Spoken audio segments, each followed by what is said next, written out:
오늘 사도행전 16장 1절부터 10절까지의 말씀을 가지고 선을 이루시는 하나님의 섭리라는 제목으로 말씀을 나누도록 하겠습니다. 여러분 한 주간 잘 지내셨습니까? 우리 한번 앞뒤 좌우로 인사하겠습니다. 사랑하고 축복합니다.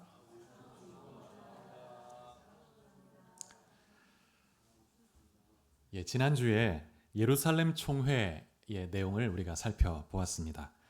예루살렘 총회가 열린 것은 AD 49년경이었습니다. 그 총회 안건은 구원론에 대한 부분이었죠. 이때 많은 변론이 있은 후에 베드로의 발언이 결론을 내리는데 결정적 영향을 미쳤습니다. 베드로가 고넬료의 집에 방문해서 복음을 전했던 그 사건을 언급하면서 어떤 말을 하냐면 이방인이나 유대인이나 동일하게 예수의 은혜로 구원받는 줄 믿는다, 이렇게 선포하였습니다. 그렇기 때문에 이방인들에게 구원을 위해서, 또 구원을 유지하기 위해서 율법의 짐을 지워서는 안 된다고 그렇게 선포했죠. 그리고 이제 베드로의 발언이 있은 후에 야고보가 이때 야고보는 예수님의 동생 야고보였죠.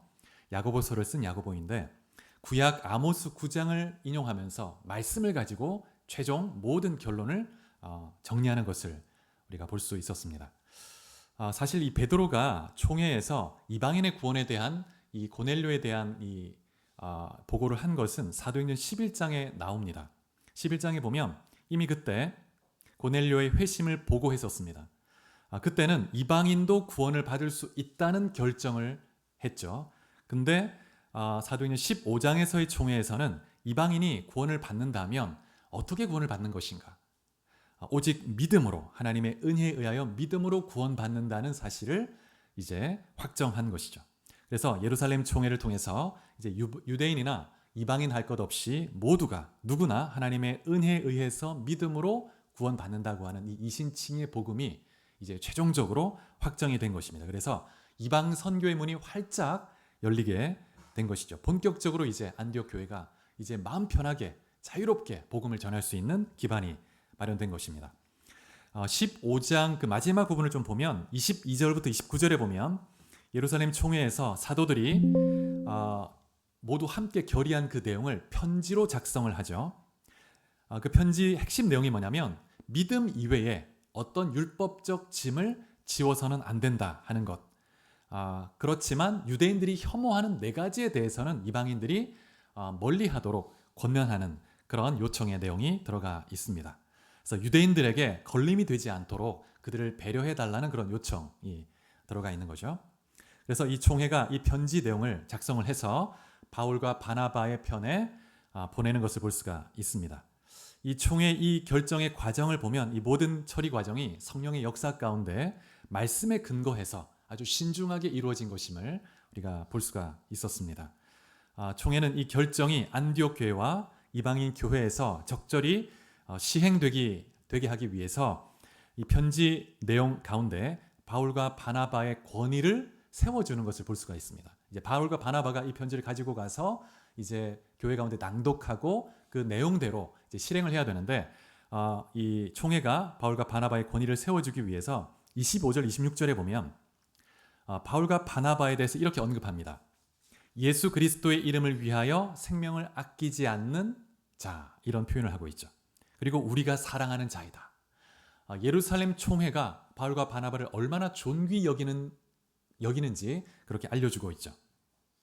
그래서 예루살렘 교회 가운데서 사도들에게 인정받는 일꾼이라는 것을 그렇게 이야기해주고 있습니다. 그리고 이 총회에서 결정한 이 은혜의 복음, 오직 믿음으로 구원받는다는 이 교리에 대해서 총회가 만장일치로 결의했다. 그래서 이 예루살렘의 모든 지도자들이 함께 동의하고 믿는 복음이니까 이 복음에 온전히 믿고 따를 것을 권면하고 있습니다. 그래서 바울과 바나바를 보낼 때 그들만 보내는 것이 아니라 또 예루살렘 총회에서 대표자를 선정합니다. 믿을 만한 대표자 두 사람을 선정하는데 바사바라고 하는 유다와 실라를 함께 보내는 거죠.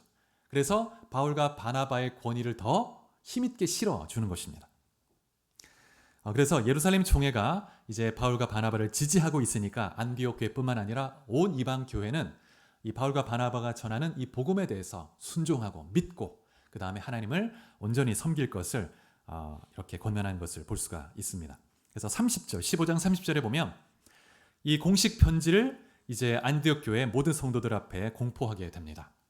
그래서 31절에 보니까 이 말씀을 듣고 위로를 받고 그 다음에 이 메시지로 인해서 성도들이 함께 기뻐했다고 말씀하고 있습니다. 여러분, 이 바른 교리, 바른 신학이 바른 영성을 갖게 하고 공동체를 건강하게 세워주죠. 그래서 우리가 어떠한 말씀을 바르게 믿고 바른 신학 위에 설 때 우리가 건강하게 하나님의 뜻을 이룰 수 있고 성장해 갈 수가 있죠. 그래서 이제 이 안디옥 교회와 이방 교회가 이제 바른 교리, 복음의 교리 위에서 구원론 위에서 이제 주의 사명을 선교의 사명을 본격적으로 이제 감당할 수 있게 됩니다. 근데 우리가 한 가지 주목해 볼 좀 구절이 있는데 15장 28절 말씀을 한번 같이 읽어 보겠습니다. 15장 28절. 자, 같이 읽겠습니다. 시작. 성령과 우리는 이 요긴한 것들 외에는 아무 짐도 너희에게 지우지 아니하는 것이 옳은 줄 알았노니. 총회가 공언하기를 성령과 우리가 결정했다 이렇게 말하고 있습니다. 오랜 변론과 토론 이후에 베드로의 그런 어떤 선포와 또 야고보 사도의 그 아모스 말씀의 인용을 통한 결정, 이 모든 결정에 만장일치로 결정을 했는데 성령과 우리가 결정했다. 여러분, 초대교회는 철저하게 성령을 의지하고 성령에 이끌리는 그런 교회였습니다. 여러분, 바울과 바나바를 파송할 때 누가 이 두 사람을 따로 세웠습니까? 성령께서 지시했습니다. 두 사람을 따로 세우라. 내가 시키는 일을 위해서 따로 세우라. 그래서 성령의 인도하심 가운데서 이 바울과 바나바를 선교사로 세우고 파송했죠. 그리고 이제 선교를 마치고 돌아와서 선교를 보고하는 그런 자리, 특별히 총회에서도 선교 보고를 했는데 그때 그들이 전한 복음과 그들이 행한 이 모든 선교의 열매가 옳은 것이라고 최종 결정을 내릴 때 성령께서 그 가운데 함께 하시고 교회가 함께 결정을 내린 것이죠. 그래서 여러분, 이 성령의 인도하심을 철저히 의지할 때 성령께서 인정하시고 역사하시는 열매를 맺을 수가 있습니다. 여러분 한 분 한 분이 모든 결정을 내리고 어떠한 길로 가든지 성령과 함께 결정할 수 있는 여러분 될 수 있기를 축복합니다. 우리가 그런 기도를 하죠. 하나님, 성령보다 기도보다 앞서지 않게 해주십시오. 여러분, 성령보다 앞서지 않고 성령의 이끄심을 따라갈 때 때로 인간의 눈으로 보기에 늦은 것 같고 그 다음에 이 길로 가도 될까 생각이 들어도 성령의 이끄심을 따라가면 성령 기뻐하시는 놀라운 열매를 맺게 됩니다. 여러분, 성령과 함께하기 위해서는 기도해야 합니다. 기도할 때 성령께서 우리의 심령과 삶 속에 놀라운 역사로 운행하시는 것이죠. 그래서 여러분 한 분 한 분이 성령께서 여러분의 삶의 주체가 되시고 성령의 인도하심 가운데 하나님의 뜻을 이루어가는 여러분의 삶이 될 수 있기를 축복합니다.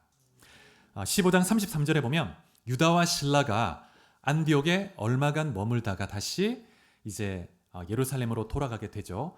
예루살렘 총회에서 파송한 두 사람인데 다시 돌아가게 되는데 34절에 보면 어떻게 되어 있습니까? 없음이라고 되어 있죠.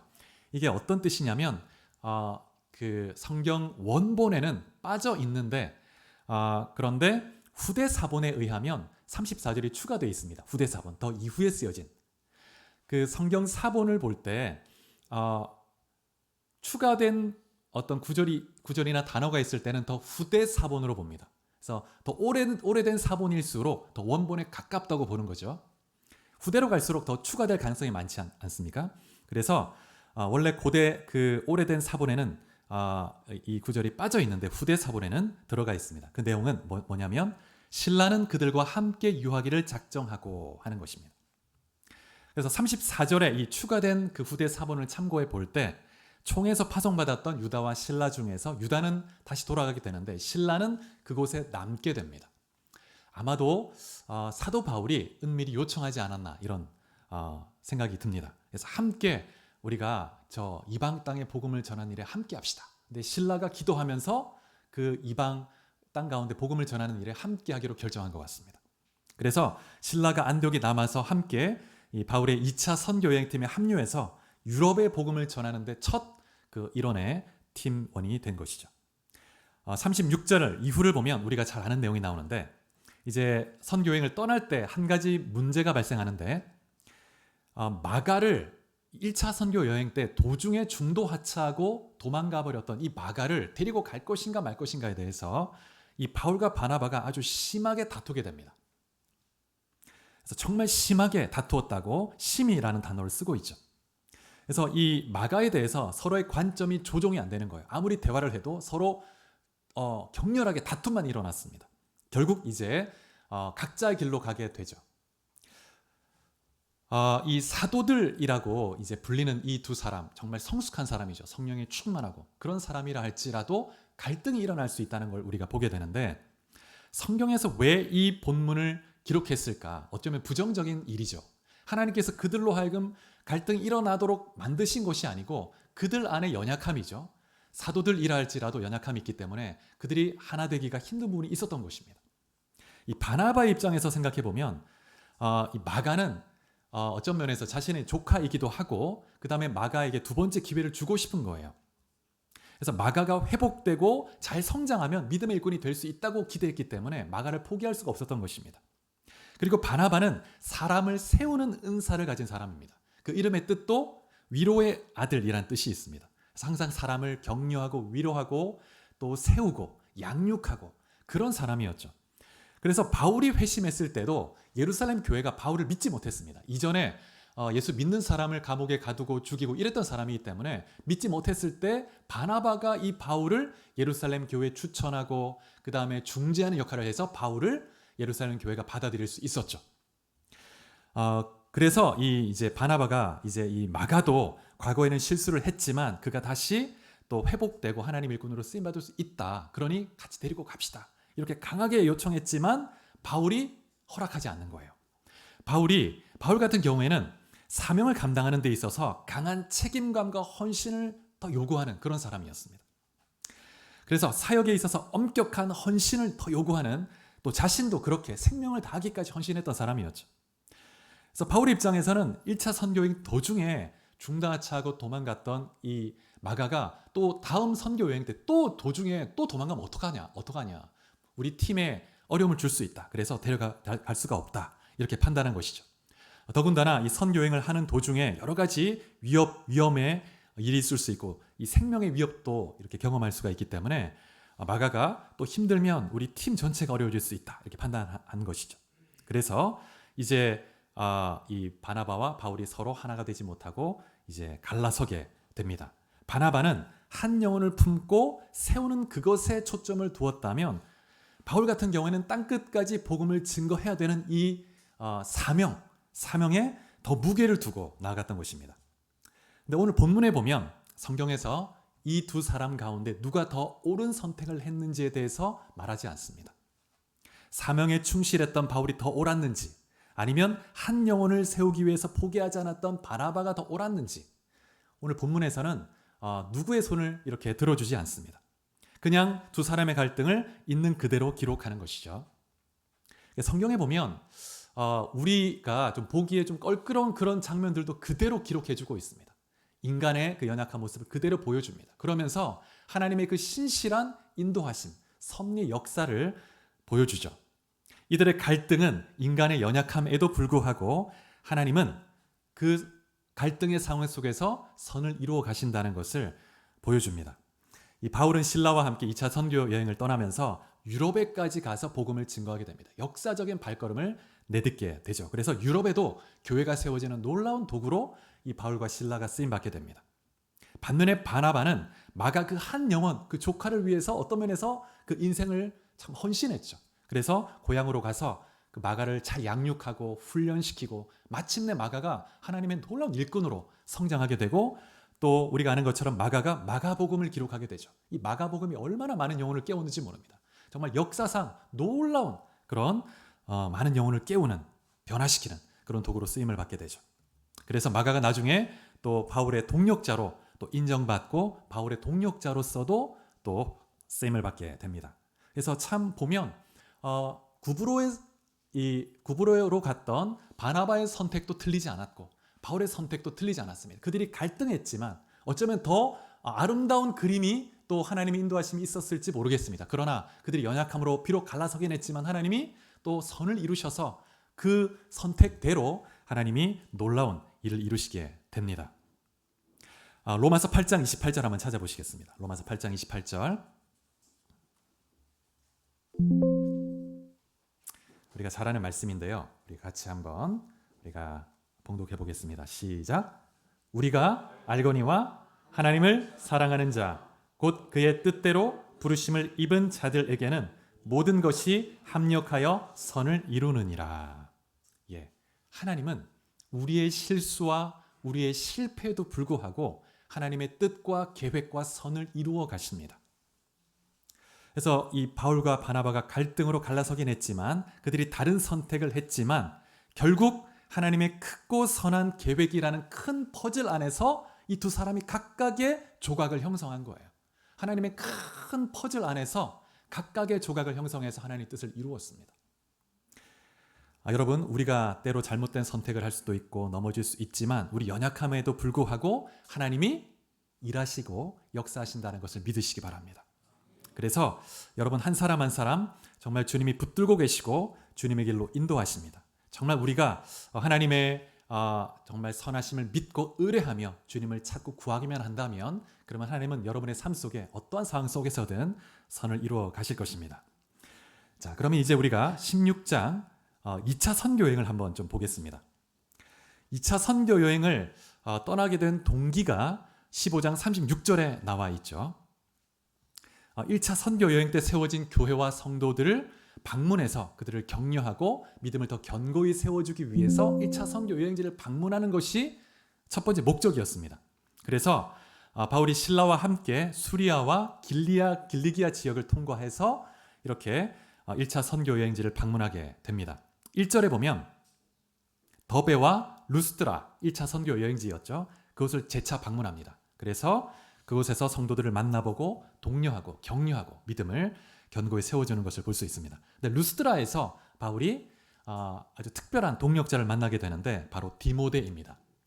영적인 아들로 삼아서 평생 동력했던 그런 디모데인데 디모데는 교회에서 칭찬을 받는 사람이었고 청년이었죠. 그리고 모친은 유대인이었고 아버지는 헬라인이었다고 말하고 있습니다.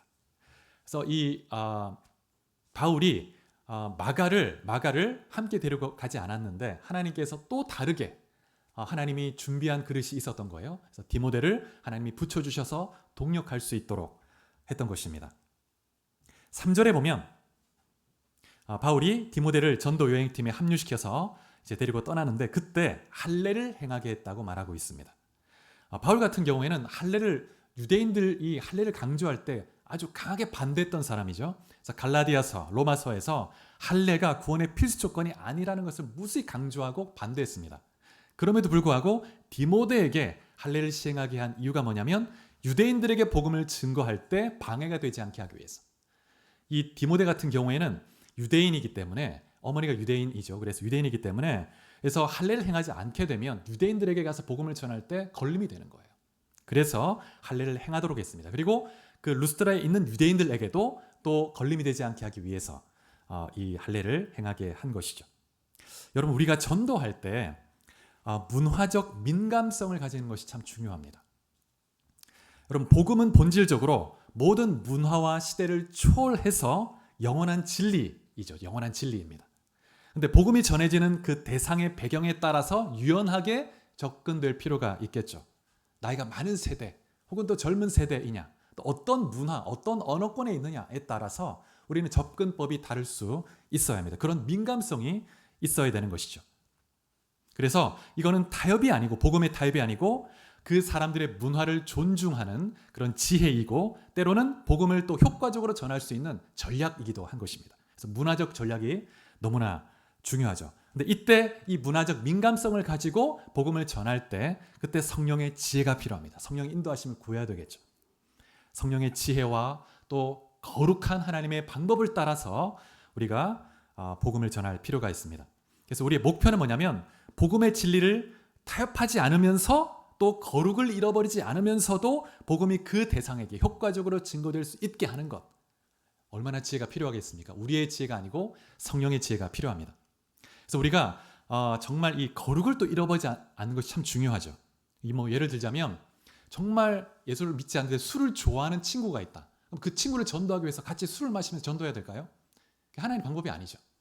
그래서 정말 복음의 그 진리를 타협하지 않고 거룩을 잃어버리지 않으면서도 하나님의 진리를 증거하는 그런 지혜, 성령의 지혜가 필요한 것입니다. 그래서 그러한 복음의 민감성이 있을 때 영혼을 주님께 인도할 수 있죠. 그래서 바울이 그런 민감성이 있었어요. 그래서 로마서에도 보면 유대인에게는 유대인처럼, 그 다음에 헬라에게는 헬라인처럼 되어서 복음을 증거했다고 그런 고백을 하고 있습니다. 그래서 여러분 주위에 어떠한 전도의 대상자가 있다면 기도하면서 성령께 지혜를 구하십시오. 어떻게 다가가야 될지. 성령께서 지혜를 주시고 인도해 주실 것입니다. 4절에 보면 바울과 실라, 이제 디모데가 이제 또 한 팀이 되어서 여러 성을 다니게 되죠. 그래서 예루살렘 총회에서 결정했던 그 규례를 모든 성도들에게 이제 전하게 됩니다. 그 결과가 5절에 나오는데 여러 교회가 믿음이 더 굳건해지고 날마다 수가 더해졌다 이렇게 말하고 있습니다. 오직 하나님의 은혜에 의해서 믿음으로 얻는 이 구원의 복음을 증거하고 정말 사랑 안에서 하나 되어 나아갈 때 그때 기쁨이 더해지고 또 수가 더해지고 부흥하고 성장했던 것을 볼 수가 있습니다. 그래서 이제 더베와 루스드라뿐만 아니라 이고니온과 또 비스티아 안디옥에도 방문을 했겠죠. 그리고 이제 서쪽으로 계속 복음을 전하며 나가게 됩니다. 자, 지도를 한번 잠깐 보실까요? 저 지도 2차 선교 여행의 그 과정입니다. 여기에 보면 좀 흑백으로 되어 있는데요. 자, 여기 보이시죠? 자, 출발지가 여기 시리아 안디옥입니다. 시리아 안디옥. 여기서 출발을 해서 1차 전도행 때는 구브로로 가서 배편으로 가서 이렇게 올라갔다가 여기를 돌아봤는데 2차 때는 육로로 진행합니다. 그래서 다소, 바울의 고향 다소 거쳐서 더베, 루스드라, 이고니온, 비스티아 안디옥 이렇게 거쳐서 1차 선교 여행지를 돌아본 거죠. 그래서 격려하고 그 다음에 참된 복음 위에 견고히 서라. 그 다음에 인내해라. 그렇게 격려하고 그 다음에 서쪽으로 계속 이동해 간 거예요. 그래서 바울의 첫 번째 의도는 뭐였냐면 이 아시아 지역으로 가기를 원했습니다. 아시아 지역, 에베소, 그 다음에 골로새 이런 여러 지역이 있죠. 이곳으로 가려고 했습니다. 그런데 성령께서 오늘 본문 6절에 보면 아시아에서 말씀을 전하지 못하게 했다고 말하고 있습니다. 여러분 영혼이 주님께 돌아오는데 때가 있는 것 같아요. 때가. 그래서 항상 복음을 증거해야 되지만 그러나 그 영혼들마다 때가 다 있습니다. 그래서 하나님이 지금은 이 지역은 아니다. 아직 준비도 있지 않았어. 너가 다른 지역으로 가야 된다. 그래서 바울이 그곳으로 가려고 했는데 아마도 에베소를 방문하려고 했던 것 같습니다. 에베소는 굉장히 로마 시대의 3대 도시 중에 한 도시이고 또 정말 많은 사람이 있는 곳이고 그래서 그곳을 중심으로 복음을 전하려고 했던 거죠. 그런데 성령께서 하지 못하게 하셨습니다. 그래서 7절에 보면 바울이 무시아로 가게 되는데 이 아시아 지역에서 위쪽으로 올라가면 무시아가 있습니다. 이쪽으로 올라가죠. 그래서 바울이 어디로 가려고 했냐면 비두니아로 또 가려고 합니다. 비두니아 북쪽으로. 근데 북쪽으로 가려고 했는데 애썼다고 말합니다. 북쪽으로 가려고. 그런데 이번에도 성령께서 예수의 영이 허락하지 않았다고 말합니다. 바울아, 그것도 아니다. 아니야. 가지마. 가지마. 그래서 남쪽도 아니고 북쪽도 아니라고 하는 거예요. 그럼 어떻게 해야 됩니까? 왔던 곳으로 돌아갈 수도 없고 이제 계속 전진하는 거죠. 계속 전진하니까 이제 이 드로어라는 도시가 나오죠. 이제 항구 도시입니다. 이곳에 오게 된 거예요. 그래서 이 바울 일행은 유럽으로 갈 계획이 전혀 없었습니다. 없었는데 지금 이제 남쪽도 안 되고 북쪽도 안 되고 이제 앞은 바다가 있는 거예요. 어떻게 해야 될지 이제 알 수가 없어서 기다린 것입니다. 여러분 때로 우리도 그런 경험을 할 때가 있습니다. 내가 계획한 길이 이쪽도 안 되고 저쪽도 안 되고 또 앞에는 길이 막혀 있고 그럴 때 여러분 어떻게 하십니까?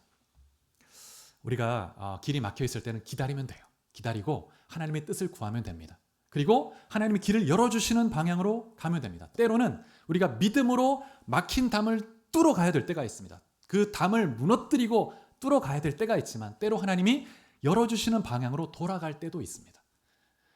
그리고 때로는 기다려야 될 때가 있고 그래서 바울이 이 막힌 그런 길 가운데서 어떻게 해야 될지 기도하면서 이 드로아에서 머물러 있을 때 오늘 본문 9절에 보니까 밤에 하나님이 환상을 보여주시죠. 9절을 같이 한번 읽어보실까요? 9절. 자, 시작. 밤에 환상이 바울에게 보이니 마게도냐 사람 하나가 서서 그에게 청하여 이르되 마게도냐로 건너와서 우리를 도우라 하거늘. 그래서 어디를 가야 할지 모르는 상황에서 지금 남쪽도 북쪽도 안 되고 앞쪽은 이제 바다가 막혀 있고 또 돌아갈 수는 없고 그러고 있을 때 기다릴 때 하나님께서 환상을 통해서 마게도냐 사람이 와서 도와달라는 그런 환상을 보게 되죠. 아, 하나님이 우리가 이 바다를 건너가기 원하시는구나. 그래서 이제 믿음의 발걸음을 내딛게 되는 것입니다. 그래서 바울과 그 일행은 전혀 생각지 않았던, 그들의 계획에 없었던 일정을 가게 되는 것이죠. 유럽으로 가는 것입니다. 유럽으로. 그래서 처음으로 이제 유럽에 복음이 선포되고 하나님의 구원받을 백성이 죽게 돌아오고 교회가 세워지게 되는 것입니다. 여러분, 항상 하나님의 생각과 계획은 나의 생각과 계획보다 크고 놀랍다는 것을 믿으시기 바랍니다. 때로 길이 막히면 하나님이 내 계획보다 더 좋은 계획이 있으신가 보다. 기다리면 됩니다. 그리고 열어주시는 방향으로 가면 돼요. 그러면 하나님이 선하게 놀랍게 그 뜻을 이루어 가시는 것입니다. 그래서 오늘 본문에서 우리가 또 한 가지 주목해 볼 부분이 있는데, 오늘 본문에 보면 직접적으로 기록되어 있지는 않지만 바울의 동력자가 한 사람이 추가됩니다. 2차 선교행을 시작할 때 바울과 실라 이 두 사람이 출발했는데 도중에 루스트라에서 디모데를 만나죠. 하나님이 디모데를 이제 동력자로 붙여 주셨습니다. 그런데 이제 드로아에서 이 항구 도시 유럽으로 건너가기 직전에 한 사람을 또 만나는데 이름이 나와 있지는 않습니다. 그런데 본문에 보면 10절에 이 대명사가 바뀝니다. 대명사가. 이전에는 3인칭으로 그들이 이렇게 하는데 10절에서 이 드로아에서부터 우리가로 이렇게 말하고 있어요. 이 우리가에 누가 포함됐을까요? 누가가 포함됩니다. 저자. 이 사도행전의 저자가 누가가 이곳에, 이 아마 소아시아 지역의 출신인 것 같아요. 근데 누가는 역사가이기도 하고 의사이기도 합니다. 특히 의사인데, 그래서 하나님이 참 특별하게 바울이 이 1차 전도 여행 때 질병을 얻었잖아요. 그래서 어떤 질병인지 정확히 알 수 없지만 그 질병이 평생 고통이 되었습니다. 그런데 하나님이 의사를 붙여주셔가지고 누가는 평생 동역했습니다. 끝까지 바울 일정 가운데 계속 함께 했습니다. 그래서 바울의 연약할 때 그 바울의 건강을 챙겨주고 또 치료해주고 그러면서 바울이 복음사역을 감당할 수 있도록 주님이 인도해 주신 것이죠. 그래서 이 바울 서신을 쭉 보면 바울이 2차로 로마의 감옥에 투옥되었을 때도 그때 마지막 순간에도 누가가 함께 끝까지 동력합니다. 그래서 하나님이 참 신실하게 바울과 함께 하시고 그 사명을 온전히 감당할 수 있도록 붙들어 주신 것을 볼 수가 있습니다. 바울 혼자서는 못했을 거예요. 아마 도중에 건강으로 쓰러졌을 수도 있습니다. 로마까지도 못 갔을 수도 있습니다. 근데 하나님이 다 아시고 누가를 붙여주시는 거예요. 누가를. 그래서 2차 선교 여행은 하나님이 특별한 은혜 손길이 있었는데 바울이 여러 동역자를 만납니다. 유럽에 가서. 그래서 이 빌립보에 가서는 누구를 만나죠? 루디아, 여성 사업가인데 루디아를 만납니다. 그리고 데살로니가에서는 아리스타고라는 동역자를 만나고 고린도에서는 누구를 만나죠? 브리스길라와 아굴라를 만납니다. 로마서를 보면 이 브리스길라와 아굴라는 바울을 위해서 목숨까지도 버릴 정도의 그런 동역자, 헌신된 사람이었습니다. 놀라운 그런 동역자를 붙여주셨죠, 하나님이. 그래서 바울 그 스스로가 생명을 아끼지 않고 복음을 전하려고 헌신했을 때 바울 주변에 놀라운 헌신된 믿음의 사람들을 하나님이 붙여주신 것입니다. 이들이 함께 연합해서 합심해서 주의 사역을 감당할 수 있었습니다. 그럼 복음의 사역은 혼자 감당할 수 없죠. 그래서 하나님께서 팀을 이루어서 이렇게 연합해서 힘있게 복음을 증거할 수 있게 하셨습니다. 사랑하는 성도 여러분, 여러분의 삶 속에 어떠한 어려움과 때로 여러분이 실패하고 실수한다 할지라도 하나님이 선하시고 지혜로우시고 능력이 많으시기 때문에 여러분의 삶을 통해서 하나님이 선을 이루어 가실 것입니다. 그 하나님의 선하심을 믿고 의지하시기 바랍니다. 그리고 여러분의 삶에 사방이 막혀 있는 것 같고 또 하나님 일하시지 않는 것 같아도 믿음으로 조금만 더 인내하며 기다릴 때 하나님이 반드시 길을 만들어내시죠. 여시고 역사하신다는 것을 믿으시기 바랍니다. 낙심치 마시고 계속 기도하십시오. 하나님이 놀랍게 일하실 줄 믿습니다. 여러분, 또 여러분의 삶 속에 참 우리의 혼자 할 수 없는 많은 그런 어려움에 처할 때 하나님이 도움의 손길들을 붙여주십니다. 때로 믿지 않는 사람들도 도움의 손길들로 붙여주실 때가 있습니다. 그러한 하나님의 손길들 통해서 하나님의 뜻을 이루어가고 승리하는 여러분 한 분 한 분 다 될 수 있기를 주의 이름으로 축복합니다. 같이 기도하시겠습니다. 오늘 말씀을 생각하면서